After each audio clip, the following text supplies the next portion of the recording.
two qualifiers is that it's really anybody's week. It's really anybody's day. And it's just whoever comes out and performs on top at that moment. Moving back over, we see that they have finally cleared out the team. But in all honesty, for them, it was kind of better that they didn't. They got that early surge. They've got that early benefit of taking the team down that quickly.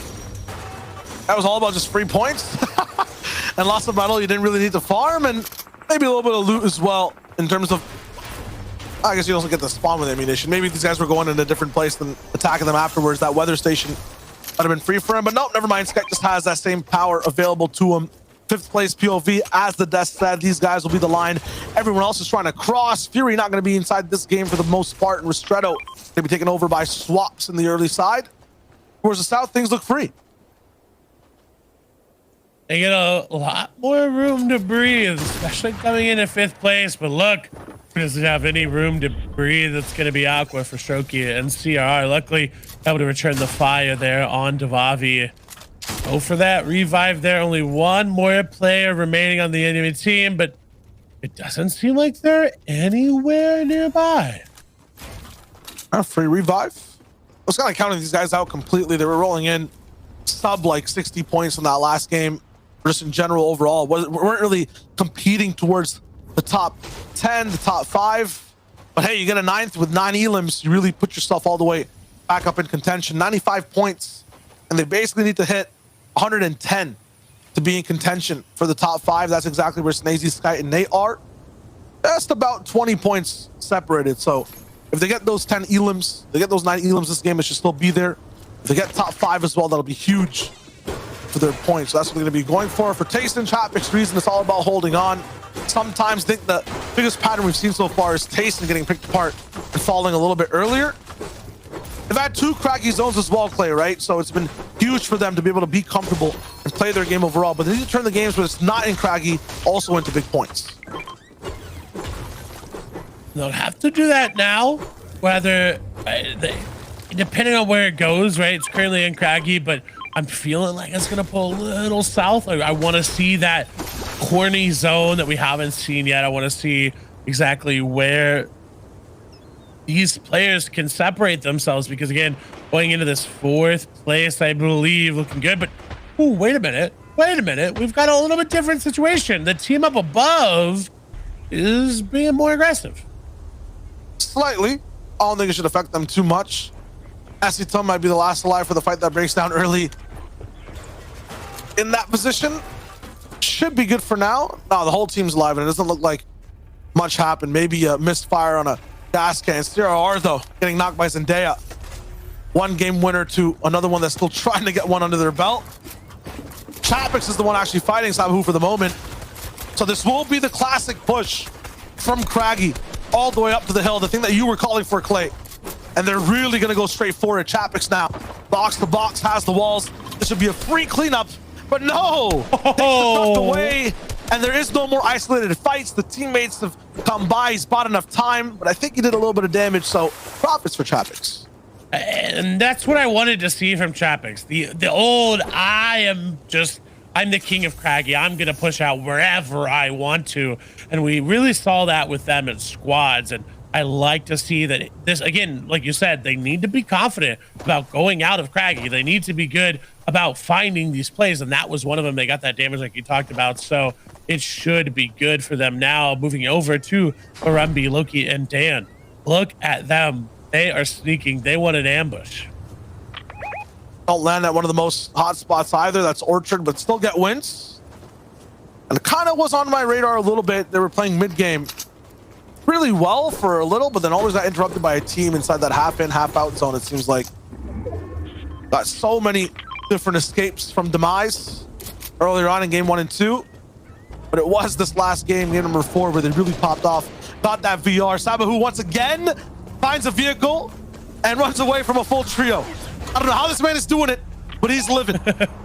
he is just surviving right now. And by the way, that flew in, that's across all regions. This is the only trio across all regions to get a victory royale from Orchard. That's huge. Putting the spot on the map. I mean, a lot of the times people just look for consistency when they're playing from there. Some people who are still trying to crawl towards that round 4, looking at crate, like to just heal off from there too. There's a lot of opportunities from Orchard, and we're seeing it. We're seeing it could be that victory royale spot, the I'm gonna out heal everybody in the game spot, and I like the versatility of it. And I think that's what makes Fortnite is there's like a million different ways you can play it, so many different play styles, and all of them seem to always be on effect here in competitive Fortnite. Definitely, but they're still kind of in that position that we just left Aqua with, the same stakes, 91 points, and get a 20-point game here. A 20-point game that's better than everyone else as well. So looking at double-digit elims and being somewhere inside that top 10, that'll put him up in contention to auto-qual for the finals. Put him in a really good spot for that last game. Tidy though, he's had some good games. He's gonna be ahead. He's actually kind of shooting at that car as it goes by, but we go to a big fight. Looks like Karma, Zendaya, and Alwera are really picking battles against any team they can find. Sometimes it's Aqua, sometimes it's someone else off spawn. This time it's Reason, Chapix, and Tayson. 4th place in a very big fight against 7th. Again, if 4th takes down 7th, there's a lot more cushion there, a lot more room to make a mistake later in the game. But a 7th can topple 4th place there, who is doing so well. They're constantly moving up the leaderboard. That will just kill their momentum.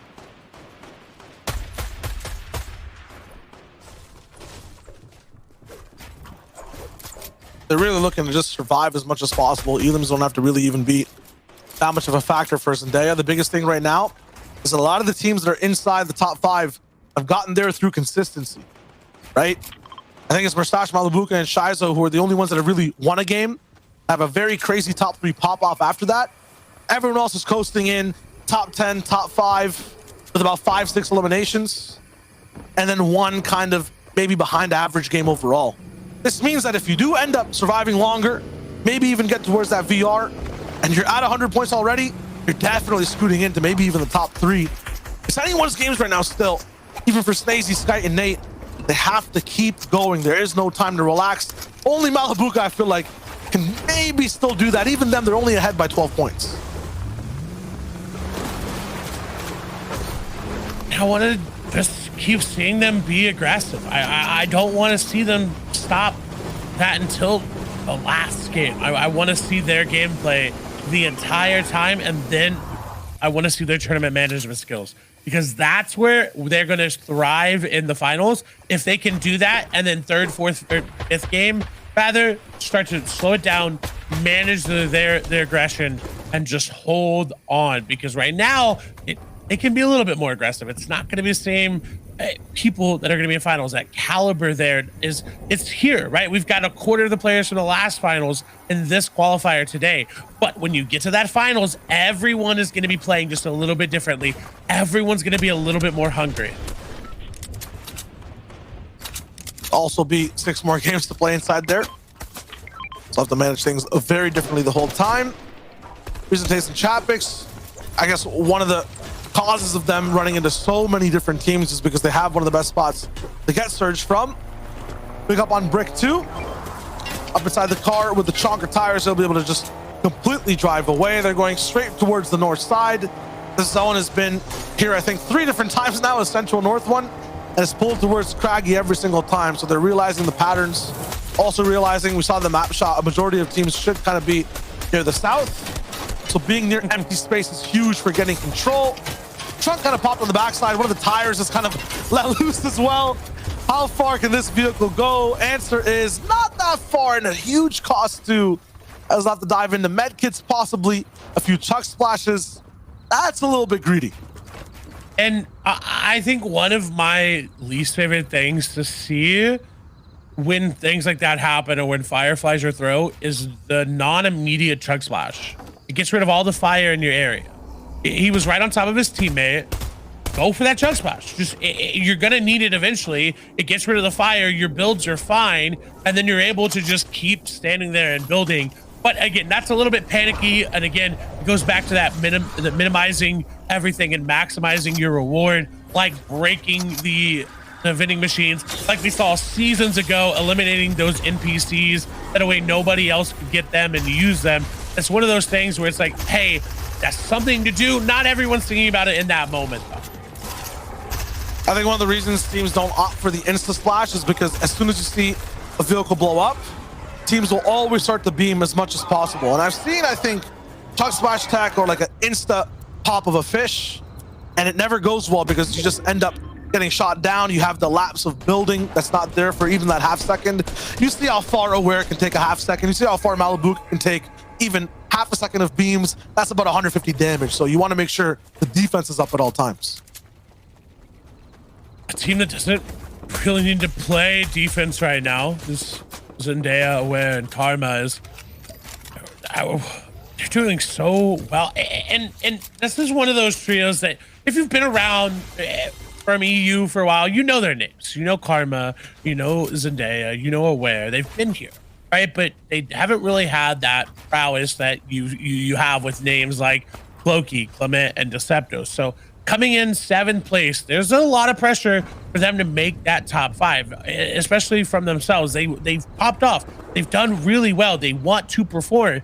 And if you can get top 5, now that puts even more on your name. Like, hey, we did it when there was only 2 qualifiers to do so. So I'm looking at them. I really want to see them do well because, like you said, this is a season across all regions of some of these newer players making a name for themselves. There's going to be trouble with the way they kind of approach the game, though. To qualify, you really need 3 very good games, I feel like. And when it comes to Zendaya, Karma, and Aware, they've had 1 win with 13 elims. The rest of it has been a 12th, a 20th, a 15th. If they want to qualify from this spot, this game needs to go well. At least the 10th place, at least maybe 3 or 4 eliminations. And the next game has to be as consistent, maybe even better if everyone else ends up popping off. I'm not sure if they have it in them because they've been kind of jittery and just pushing teams. I know you like the aggression, Clay, but that aggression might be the reason they end up losing out a chance at top 5 in this tournament. Well, and I think this comes back to a phrase that you yourself said a long time ago: measured aggression, balanced aggression, right? Is knowing when to be aggressive and when to stop yourself and realize, hey, that's too much. We've got to tone it in. And the EU is one of the best examples of that. You've got players that will just go the entire time and not stop. And then you have players that will go and realize, you know what? No, let's take a step back. And I want to see that, especially from Malabuka, right? Because he has the makings of a player that is very, very good at when they're aggressive, but does need to look and realize, hey, I got to tone it back at this very moment. Deoxy, Josie, and Crow giving us the best shield-taking ASMR. As the lightning keeps coming in. Ristache, you're just talking about him. And Malabuka go down. I'm not sure if I saw Shizo go down. Marombi, Loki, the winners from last game, not able to play this one either. And now opportunity for some damage is not going to hit. I'm just waiting a half second. Looks like Shizo might have not gone down just yet. That is, though, so the winners from last game not going to be here. Orchard is not going to be put on the map once again. First place is out. They've all gone down, and going into the last game, Shio, for Floki, for Clement and Deceptos, if you will, Clementos there, they need to do well. This is their game. If they want to lead, if they want to establish themselves as, hey, we can do this, we can hold on, this is their game. Not to mention as well, for Flowis, Hell, and Scram, they as well can establish a lead, can start to get there, because they were only, I think, 19 points behind. That is not that hard to get at this level for them. And so this is a big game because first is out. So 2nd through 8th are up. There's a lot of wiggle room there.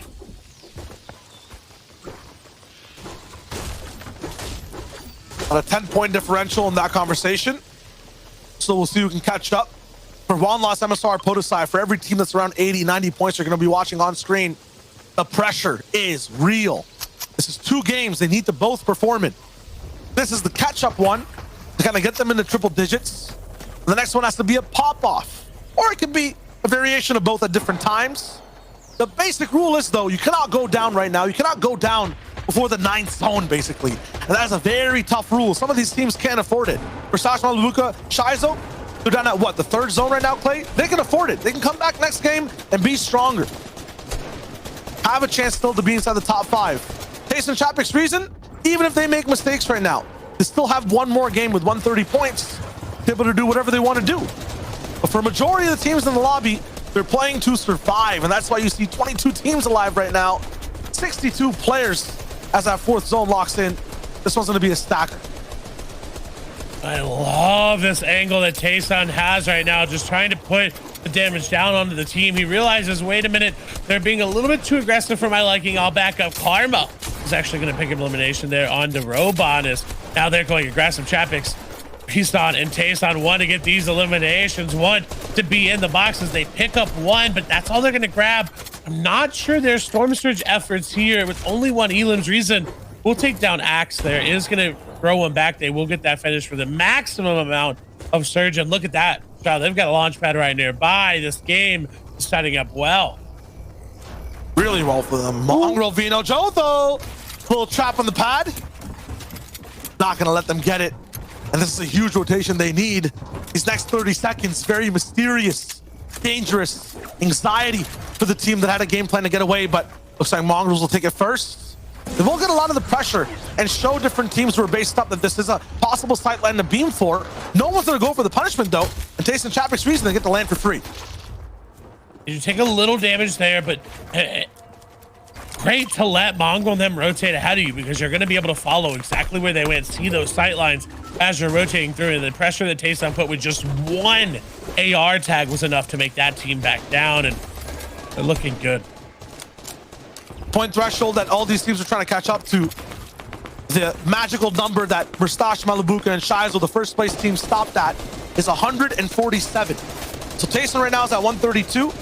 If they want to have that big pedestal, if they want to take over first before the next game starts, they have to live for about 15 more points. That's a lot of points when it comes down to competitive Fortnite. We make it seem like, oh, 15 points, that's a couple Elams here and there, that's a couple placement. But when there's 58 players alive, 21 total, it's going to be hard. Deceptos and Clement going to go down. It's going to be Flois and Scram fighting. That is a big fight. That is 2nd and 3rd, taking each other out of the equation with 1st already gone. That looks so much better for Tayson, Chapix, and Rezon. It looks like 2nd place is out. They have gone down as well. Shio, this leaderboard is going to be shaken up really, really quickly. There's different ways to shake it too. We'll have Tayson, Chapix, and Reason waiting for it to bake in the oven. We'll have Flois, Hellfire, and Scram really taking it by the reins and giving it a good shake right now. They're the ones who took down 2nd and are climbing up the rungs of the ladder themselves.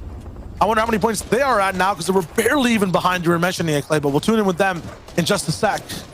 Saba, Tidy, Estitum, 111. This is one of the POVs of some of the outside teams, are in the top 10, but not really all the way there. Haven't locked in their spot inside the top 5. Looking very good on Storm Surge damage. Have a long way to go, though. This is the max pull they're looking at, but they have a pad. It makes things very simple. An early one, too, so no team ahead should really be looking just yet. Some teams behind getting a little bit greedy with the timing. Saba comes in first. His teammates should just roll by. Estitum took a few pump shots and breaks his legs on the way in. Scrams by himself as a result of that fight. Yes, they're going to be huge on points. 11 extra this gameplay. That puts them at 139 right now in total. But he's all by himself, and I haven't seen him clutch today like this before. Scram, one of the oldest names in EU Fortnite, really needs to come up big. Really needs to get some clutch plays. But when Rezon is getting an elimination there onto Saba, who we just talked about, 6th place, coming into this game, this is a tall order for Scram to do as a solo. They have to both survive and out-eliminate some of the best players of Tayson, Chapix, and Rezon. Magic number for him right now on the bottom left should be around 20. He needs 9 more points. Make this a 20-point game. He'll definitely catch up to Mustache. He'll catch up to that 147 mark and maybe even pass it by a little bit. It'll for sure secure this team inside the top 5, hopefully for the next game. But look at who is going to try to put a stop to it. Hen, Refsguard, Trulix all the way up top. Loot boys are ready to contest the height as well, all the way in the mid ground. POTUSI is looking alongside Reason to move towards the next zone, and Karmas and Daya are still alive. The interrupters, the aggressors of EU in this 6-game qualifier. We're looking to do it again. Sixth place only has one player up as well. It's going to be Tidy. They have an epic pump shotgun in it, maybe have a launch pad in their inventory. Some saving grace there. Surge is going to show, but I don't know if they're above quite yet. It has updated. Now they are. Launchpad going to come through. They've got to be careful about high ground going right nearby. Zendaya going to get elimination. Mongol still operating in the feed. Trulix, Resguard, and Hen want that victory. They want to be able to do it. Scram in the middle of your screen to the left there. Very low. We're on top of him. Does have Surge, does have builds, does have heals. But what can they find? Skype now going to go down. That's 5th place. Still in this game, still operating. Scram, though, in an awkward spot. He needs to stay alive. He has to stay alive. No, he will go down, unfortunately. Now, 4th place of Falconers, Falcon, Tayson, Chapix, and Rezon have to do well. They have the opportunity to run. They are doing well, but so is everyone else. A few key teams still have players alive. Vino going down to Zestin, who's going to climb back into this race. Heidi, 117, looking to elevate his team by himself, and no one's around him. How has this man found no man's land, found the perfect spot to be in? It's so secluded, and no one is going to be knocking on his walls for now. Refsguard picking up a few eliminations in that feed. That height fight still continues. Martin going down, so is Arius. Fremont gets his first name into the feed, but Tidy is still up. 119 points. The Spicy Splash is making a move with speed. Is at the front portion of the zone now. No one really interrupting him. Finally, his target gets broken into. Wooden builds, has to find a way around. Pumps on the backside, does relieve the pressure. Goes back up. This man is making a labyrinth that no player can follow. He's still alive. Possible splashes. Maintains that fast movement. Gets the shields back up, and he's at 120. He's still moving forward. I don't know how this man is staying up right now. They are doing what seems to be the impossible, seems to find any angles that they can just squeeze their way on through. The zone for now is going to give a bit of reprieve. It's going back. They have time to pop shield. They can get back up to fighting HP, but with one build, what can they do? High ground was taken and was slain. They were taken down, unfortunately. Trulix for them is still up. Fury, Siberia, and Link there as well. Tidy looks to find more eliminations, is going to find Crow. That's going to be nice, but it was not an elimination for them. They're not going to get that siphon, but they do reap the rewards from 1 build to 49. This puts them in a great spot as well. 4th through 8th, still all up and operating, still trying to cut in. That's over 147, Shio. They will take the lead with this game. Tayson all the way up top. We still have that solo clutch down bottom, but focused in on the power. A full trio alive that can really push this competition to its limits. They're still going for it, and Tayson's finally found a breath to take a few minis too. Look at the loadout. Harpoon available. High ground's yelling, screaming, boasting, puffing their chests, but Tayson's never scared. One person has to come down. He shuts them up real quick. They have a huge target to work with that's bouncing back. This is a vacation. They're not even pressured. It's too easy for this team. What else is breaking down? Because I already see this game's winners on our screen. Zendaya trying to stay up, but they can't do it. Chapix and company are going to go for the high ground. They're going to drop one down. Not going to be able to do it. Trying to find him again with the harpoon, but they wait. They buy their time. It's a 3v3, v3, v3. Everybody up is a trio, but this trio just looks so strong. But can they find Link? Can they find Fury? Can they find Siberia up above? They may invest just too much. 8 builds from Tayson. They have to try to find an elimination here. Maybe find a refresh. Harpoon's going out. They're trying to make something happen. 4th place and 7th place are the only ones inside the top 10. No, Tayson gonna go down. Chapix the only one left. Rezon went a little bit too high, but look at Chapix on the low ground trying to find elimination after eliminations. He's gonna find one. Can he find the no? He cannot find the confirmation, but it doesn't matter. They already have so many points. Link, Siberia, and Fury look to win this game. Look to climb back in, and yet again, Shio, it is another team outside the top 10 that look to take home the victory royale. Don Cusick trying anything right now to do something on the backside. Finds a chuck barrel, but it's not enough. Fury finally finding a way to balance both sides of the equation. Jake and Link, they're all there. They have that VR. It's huge for them for the comeback. But man, so many teams had an